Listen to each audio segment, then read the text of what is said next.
Christine Dugon-Clément rappelait à l'instant que les Russes ne parlent pas de guerre, ils parlent d'opération spéciale. Et alors, ils ne parlent pas de prise de Mariupol, ils parlent de libération de Mariupol. Alors nous, on trouve ça un peu bizarre, mais c'est la façon dont les Russes voient les choses. Je sais pas, Poutine, c'est une dictature. C'est une dictature qui est basée sur un mensonge, une désinformation. Donc je pense que nous devons être particulièrement vigilants à ne pas reprendre des déclarations des dirigeants russes comme étant programmatiques. Au début, nous n'avions aucune idée, le 24 février, de ce qu'était l'objectif de cette invasion. Et ensuite, du fait de la déroute militaire des armées russes, des corps d'armée russes, des mercenaires russes, parce qu'ils avaient lancé 5 fronts le 24 février. Ils en étaient totalement incapables. On se rend compte que cette armée, que certains présentaient comme très puissante, modernisée, n'était absolument pas prête à ce type d'invasion. Il l'a cru trop puissant, donc. Je ne sais pas ce que Poutine pense, on ne le saura jamais. En tout cas, il n'avait même pas prévenu ses commandants militaires et ses ministres quelques jours avant, le 24 février, qu'il envisageait une invasion de l'ensemble du territoire de l'Ukraine dont ils se sont révélés complètement incapables. Donc, comprenons bien que cette offensive maintenant ciblée sur un territoire qu'ils occupent déjà en bonne partie depuis 8 ans, c'est d'abord un terrible échec militaire et un terrible échec politique, puisqu'aux yeux du monde entier, personne ne comprend ce qu'ils cherchent à faire dans l'est de l'Ukraine, qu'ils occupaient déjà de manière totalement illégale et en se cachant derrière des proxys, et qu'ils occupent également la péninsule de Crimée, qu'ils ont annexée au printemps 2014. Donc, dire qu'avoir totalement détruit Mariupol est une victoire, mais aux yeux de qui? Même les Russes qui sont otages de la télévision, ils ne vont pas acheter ça. On détruit complètement une ville de 450 000 habitants, il n'y a plus rien.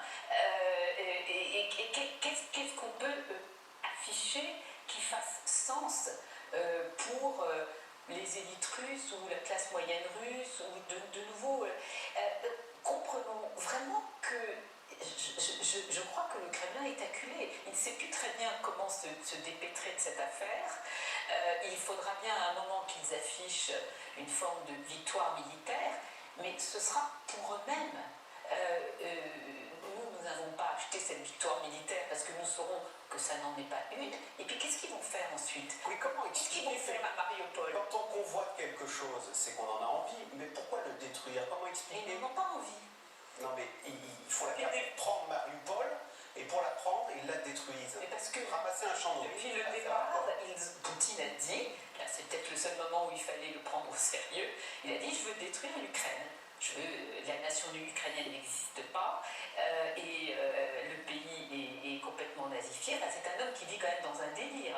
Et donc, dès le début, ça a été une invasion pour détruire. Pas pour conquérir, occuper et gouverner.